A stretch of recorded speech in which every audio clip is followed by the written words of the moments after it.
দর্শক এতক্ষণ হিরো চুম্মানের কাছ থেকে মার্কেট আপডেট জানলেন। এবার রয়েছে বাজার পরিস্থিতি নিয়ে আমাদের বিশেষ আলোচনা। আর আলোচনার জন্য আমাদের স্টুডিওতে রয়েছেন 21শে বিজনেসের business editor Ahmed Raju. Raju, welcome. Thank you. আচ্ছা, আমরা আপনার কাছ থেকে শুরুতেই জানি যে আমরা ঈদের পর থেকে একটানা বাজার বেশ খানিকটা ফ্লাকচুয়েট করতে দেখছি, সূচকের আপস অ্যান্ড ডাউনস রয়েছে। তো এর পেছনে স্পেশাল কি কারণ রয়েছে? এই গত কয়েকদিন আমরা এসেছি বিভিন্ন রেগুলেশন দেখছি, আমি আপনার কাছ থেকে সেটি জানতে চাচ্ছি। ধন্যবাদ ঈশা।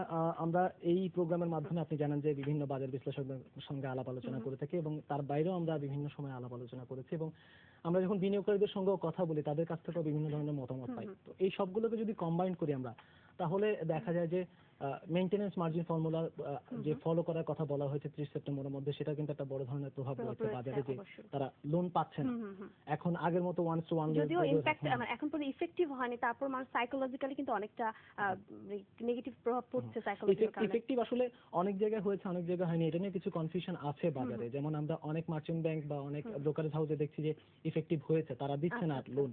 আবার অনেকে হয়তো দু একজন বিনিয়োগকারীকে দিচ্ছেন, অন্যদেরকে দিচ্ছেন না। তো একটা কনফিউশন কিন্তু সব জায়গায় থেকে যাচ্ছে। ভালো শেয়ারগুলো দিকে আসলে বেশি আগ্রহ করে দিচ্ছে মনে হচ্ছে মার্কেট। আচ্ছা, আমরা জানি যে আজকে পুঁজিবাজার একটা ইম্পর্টেন্ট দিন বিনিয়োগকারীদের জন্য, বিকজ এখন ডিএসসি কর্তৃপক্ষ থেকে একটি লিস্ট আসবে যে কোন শেয়ারগুলো মেইনটেনেন্স মার্জিন ফর্মুলার আওতায় লোন পাবে কি পাবে না। তো এই বিষয়টা আসলে কি রকম ইমপ্যাক্ট করতে পারে? আপনার কি মনে হয় না যে এনএভির পরিমাণটা যে প্রকাশিত হবে, এর ফলে প্রতিষ্ঠানগুলো কি এখন ফান্ডামেন্টালের দিকে ঝুঁকবে না, যে ফান্ডামেন্টাল ভালো করার দিকে আগ্রহী হবে না? আপনার কি এখানে দুটো বিষয় রয়েছে। আপনি ফান্ডামেন্টালের কথা বলেছেন, সেদিকটাতে আসছি। আর প্রভাবটার কথা বলি আগে, যে দু ধরনের প্রভাব কিন্তু আমাদের বাজারে এটা তালিকাটা থাকবে, একটা পজিটিভ আর একটা নেগেটিভ। পজিটিভটা যদি আপনি এভাবে দেখেন যে একটা লিস্ট বা তালিকা আসবে যেটা দেখে বিনিয়োগকারীরা সচেতন হবে যে এই শেয়ারগুলোর প্রাইস আর্নিং রেশিও অনেক হাই বা এগুলোর এনএভি অতটা ভালো নয়, মেইনটেনেন্সের আওতায় নেই, তো এগুলোকে অ্যাভয়েড করা উচিত। আর নেগেটিভ যেটা আসবে, যে বিনিয়োগকারীরা কিন্তু দেখবেন একটা প্রবণতা থাকে সেক্টর চেঞ্জ করে তারা। তো যখনই দেখা যাবে যে দুটো সেক্টর বা তিনটো সেক্টরের পি হয়তো 20-25-এর মধ্যে রয়েছে, 40-এর মধ্যে, তখন তারা কি করবে যে তাদের পোর্টফোলিওটা ডাইভার্ট করবে, তারা এইখান থেকে সেল করে ওই পোর্টফোলিওতে যাওয়ার চেষ্টা করবে। তখন আলটিমেটলি হয় কি যে যখন অনেক বিনিয়োগকারী সেই কম পির সেক্টরটাতে ইন করবে, তখন সেটারও কিন্তু চাহিদা বেড়ে যাবে, পিটা বেড়ে যাবে। সো পজিটিভ নেগেটিভ দু ধরনের বিষয় কিন্তু রয়েছে। আর আচ্ছা, এই ক্ষেত্রে আরেকটি বিষয় যে এই যে প্রত্যেক সপ্তাহে ক্লোজ প্রাইস নিয়ে যে মেইনটেনেন্স মার্জিন ফর্মুলাটা প্রকাশ করবে, ডিএসসি লিস্ট দিবে। ধরেন এই সপ্তাহে ক্লোজ প্রাইস কম, পরের সপ্তাহে বেশি, বা এই সপ্তাহে বেশি থাকলে পরের সপ্তাহে ক্লোজ প্রাইসটা কমে যাবে, দেন কিন্তু অ্যাডজাস্টমেন্ট একটা ঝামেলা থেকে যাচ্ছে।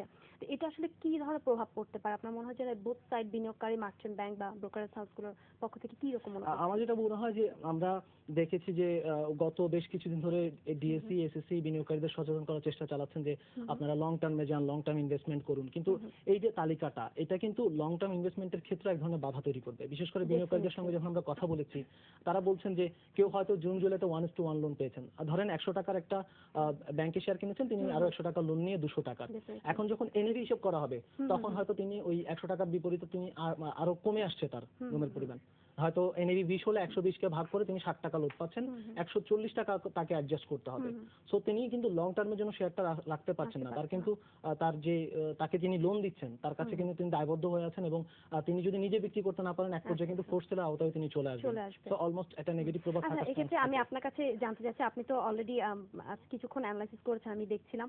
তো আপনার কি মনে হচ্ছে যে কোন প্রতিষ্ঠানগুলো এনএভির পরিমাণ ভালো বলে আপনি মনে করছেন, যে কোন সেক্টরটা বিশেষ করে যেদিকে মানুষ লোন পাবে? এখানে আপনি যদি পি বা এনএভি হিসাব করা হয়, পি হিসাব করলে আমরা দেখেছি ব্যাংকিং সেক্টরে পি কম, লিজিং সেক্টর, ইন্স্যুরেন্সের কিছু জিনিসও রয়েছে। তবে এনএভির ব্যাপারটাতে একটু কনফিউশন থেকে যায়। আপনি জানেন যে এনএভি কিন্তু আর্নিং এর ক্ষেত্রে ইফেক্টটা করে না, কিন্তু এখন যদি মেইনটেনেন্সের আওতায় আসে, এনএভি একটা ভীষণ ইম্পর্টেন্ট জিনিস হয়ে যাবে। কেন? যে সকল প্রতিষ্ঠান আমরা দেখেছি যে এর আগে ফেস ভ্যালু পরিবর্তন নিয়ে একটা হুজুগ এসেছিল, যে ফেস ভ্যালু পরিবর্তন করলে দাম বাড়ছে, বিনিয়োগকারীরা ঝাঁপিয়ে পড়ছেন। এখন সেই হুজুগটা ডাইভার্ট হবে এনএভিতে।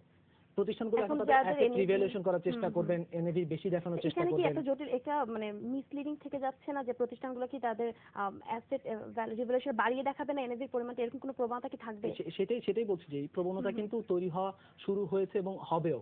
হয়তো আপনি কিছুদিনের মধ্যে দেখবেন যে বেশিরভাগ প্রতিষ্ঠানই অ্যাসেট রিভ্যালুয়েশন করার ঘোষণা দিচ্ছেন, এই ধরনের, যেটা বললাম যে ফেস ভ্যালু মতো করে, সেটা একটা প্রভাব থাকতেই পারে। তবে আমার মনে হয় যে এখানে হয়তো দুটো বিষয় করা যেত, যে মেইনটেনেন্সের আওতায় তারা আসবেন যারা শর্ট টার্মে থাকতে চান, থাকতে আর চান। যারা লং টার্মে থাকতে চান তাদেরকে তার হয়তো মানে কিন্তু লক ইন definitely দিয়ে বা কিছু একটা করে যে তিনি আগামী 3 মাস 6 মাস বা 9 মাস শেয়ার বিক্রি করতে পারবেন না যদি তিনি লং টার্মে থাকেন, তাহলে তাকে সেই মেইনটেনেন্সের আওতায় আনা হবে না। এরকম হলেও হয়তো একটা বিষয় থাকতে পারতো যে জোর করে বিক্রি করতে বাধ্য করা হতো না। আচ্ছা, এক্ষেত্রে মানে তার মানে কি বিষয়টা এরকম দাঁড়াচ্ছে যে আমরা জানি যে ইনভেস্টমেন্ট, লং টার্ম ইনভেস্টমেন্ট যেটা, সেটা মার্কেট ডেপথটা অনেক বাড়ায় ডেফিনেটলি। তো এটা কি লং টার্ম ইনভেস্টমেন্টে নিরুৎসাহিত করার একটা প্রবণতা থাকছে না যে আলটিমেটলি আমরা বাজারে কিন্তু তাই দেখছি যে শর্ট টার্ম গেইনিং এর দিকে লোকজন ঝুঁকছে, এবং বেশি বিশেষ করে ঝুঁকছে? আপনি কারণ সিচুয়েশনটাই গত তো সেটা। ঈদ পরবর্তী সময়টাতে যদি আপনি ইনভেস্টমেন্টের শেয়ার গুলো দেখেন যে শেয়ারগুলো মুভমেন্ট বেশি, টপ গেইনার গুলো বেশি, সেখানে কিন্তু অলমোস্ট আপনি দেখবেন যে সকল প্রতিষ্ঠান অলরেডি লোনের আওতার বাইরে রয়েছে তারা লোন পাচ্ছে না, নগদ টাকায় কেনাবেচা করতে হচ্ছে। ইভেন অনেকগুলো জেড ক্যাটাগরির প্রতিষ্ঠানও রয়েছে, সেগুলোর কিন্তু মুভমেন্ট অনেক বেশি হচ্ছে। তো আলটিমেটলি ফান্ডামেন্টাল বেস বা আর্নিং ভালো এই সকল শেয়ারের মুভমেন্ট কিন্তু খুব একটা বেশি হচ্ছে। তাহলে এই যে জেড ক্যাটাগরি থেকে ঝুঁকছে আপনি বললেন, তাহলে বিষয়টা কি হতে যাচ্ছে মার্কেটে যে এখন মানুষ ফান্ডামেন্টাল ছেড়ে এই দুর্বল মৌলভিত্তি সম্পন্ন হচ্ছে? ফর এক্সাম্পল আমি গত কয়েকদিন দেখেছি যেমন মুন্নাস স্টাফলার্স, পদ্মা সিমেন্ট সহ আরো কয়েকটি প্রতিষ্ঠানের দাম বেড়ে চলছে যেগুলো দুর্বল মৌলভিত্তি সম্পন্ন, লোন পাবে না। তার মানে বিষয়টা কি লোন পাবে না এই শেয়ারগুলোর দিকে কি মানুষ বেশি ঝুঁকছে? এটার আসলে মূল কারণ যদি আমরা বের বা করতে কতদিন যাই, পর্যন্ত এটা মনে যেটা হচ্ছে? বিনিয়োগকারীদের সঙ্গে কথা বললে তো তাদের মতামত পাওয়া যায়, তারা যেটা বলেন যে যখন ফান্ডামেন্টাল বেসগুলো শেয়ারের প্রাইস যদি আমরা দেখি অনেকগুলো ব্যাংকিং লিজিং খাতে সেগুলো কিন্তু যথেষ্ট হয়তো 1000 1500 2000 এই রেঞ্জে রয়েছে, কিন্তু আপনি যে সকল শেয়ারের কথা বলেছেন এগুলো অনেকগুলো দেখবেন যে ছোট মূল্যের শেয়ার, 20 টাকা 25 টাকা বা 30 টাকা এই ধরনের। ফলে এইখানে কিন্তু 1 টাকা 2 টাকা বাড়লেও শতাংশের দিক থেকে অনেক বেশি হলেও সেটা কিন্তু চোখে লাগে না, সাইকোলজিক্যাল একটা সুবিধা পাওয়া যায়, এবং নগদ টাকা এগুলো কেনাবেচা করতে অনেক সুবিধা যে অল্প মূল্যে বেশি শেয়ার পাওয়া যায়। এই জন্য আসলে বিনিয়োগকারীরা সেই শেয়ারগুলোতে ঝুঁকছে। আমি আরেকটি বিষয় জানতে চাচ্ছি যে আমরা দেখেছি ঈদের পরবর্তী সময় সপ্তাহ শুরুতে নেটিং ফ্যাসিলিটি বন্ধের একটি হিড়িক ছিল যে বিনিয়োগকারীরা এক সাইড দিয়ে যেগুলো নেটিং পাবে সেগুলোর দিকে ঝুঁকলো, ঠিক পরের দিন আবার যেগুলো নেটিং পাবে না সেগুলোর দিকে, মানে একটা প্রফিট টেকিং এর একটা বিশাল একটা প্রবণতা ছিল।